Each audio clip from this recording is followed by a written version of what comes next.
طلباء کو مشکل الفاظ کے معنی بتائیے، سمجھائیے اور تختہ تحریر پر لکھیے۔ آپ کی آسانی کے لیے چند الفاظ اور ان کے معنی ذیل میں پیش کیے جا رہے ہیں۔ اجالا،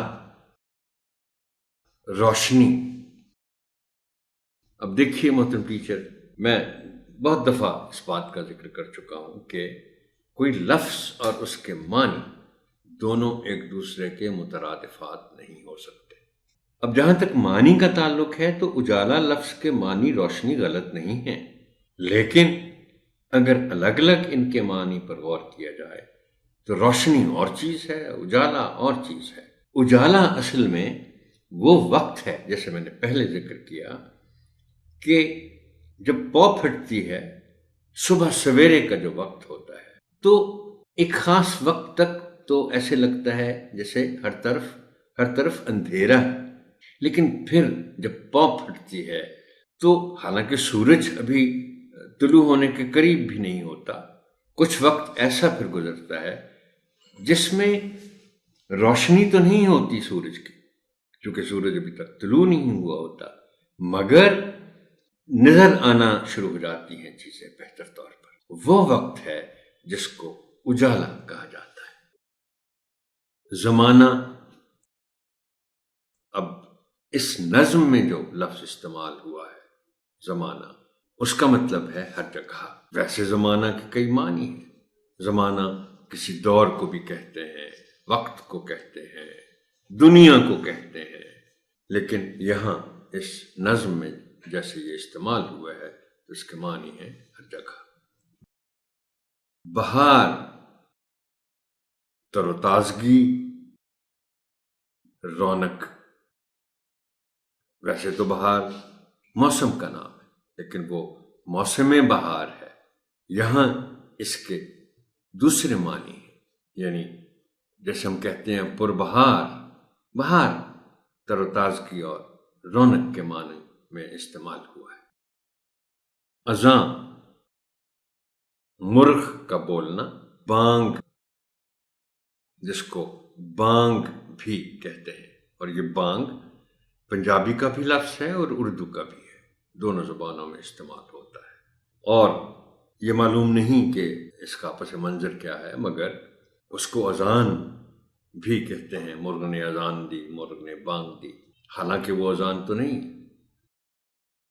چہچہا اسم ہے، یہ اس آواز کو کہتے ہیں جو پرندے خوشی میں آ کر پیدا کرتے ہیں، یعنی چہچہا کا مطلب ہے کہ پرندوں کا خوشی میں آ کر بولنا۔ سہانا، خوبصورت۔ کروٹیں لینا، کروٹیں کروٹ کی جمع، پہلو بدلنا۔ معنی اس کے ہے پہلو بدلنا۔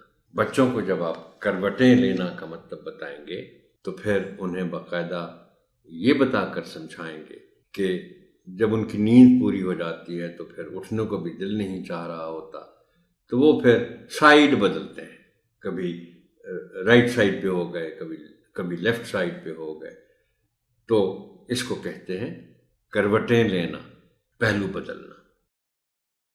ٹٹولو، ٹٹولنا سے بنیادی طور پر لفظ ہے ٹٹولنا، اس سے پھر بے دیکھے ڈھونڈنا، ٹٹولو بنایا گیا۔ اب اس کے معنی، اب یہ معنی جو محترم ٹیچر میں یہاں کیو آر میں پیش کرتا ہوں آپ کے لیے، میں نے اس سے پہلے بھی ایک دفعہ ذکر کیا تھا کہ یہ میں معنی لغت سے لیتا ہوں، اور مقصد یہ ہوتا ہے کہ درست طور پر وہی الفاظ معنی کے طور پر استعمال کیے جائیں جو لغت میں لکھے ہیں۔ ورنہ دیکھیں نا، اگر یہ 3 لفظ اگر یہاں نہ لکھوں میں تو ٹٹولنا یا ٹٹولو کے معنی بتانے کے لیے آپ کو کیسی کیسی باتیں کرنا پڑیں گی اس کے معنی سمجھانے کے لیے۔ اب آپ کے لیے ذرا آسان ہو گیا کہ بھئی آپ ان کو یہ مثال دے سکتے ہیں کہ فرض کریں کسی بچے کی کوئی چیز بستر پہ ہی اس کے سر کے آس پاس کہیں پڑی ہے تو وہ آنکھیں بھی نہیں کھولنا چاہتا، تو وہ پھر ہاتھ جگہ جگہ مار کر اس کو فیل کرنا چاہتا ہے، محسوس کرنا چاہتا ہے کہ وہ چیز کہاں پڑی ہے۔ وہ دیکھ بھی نہیں رہا تو اور ڈھونڈ بھی رہا ہے، تو اس کو کہتے ہیں ٹٹولنا۔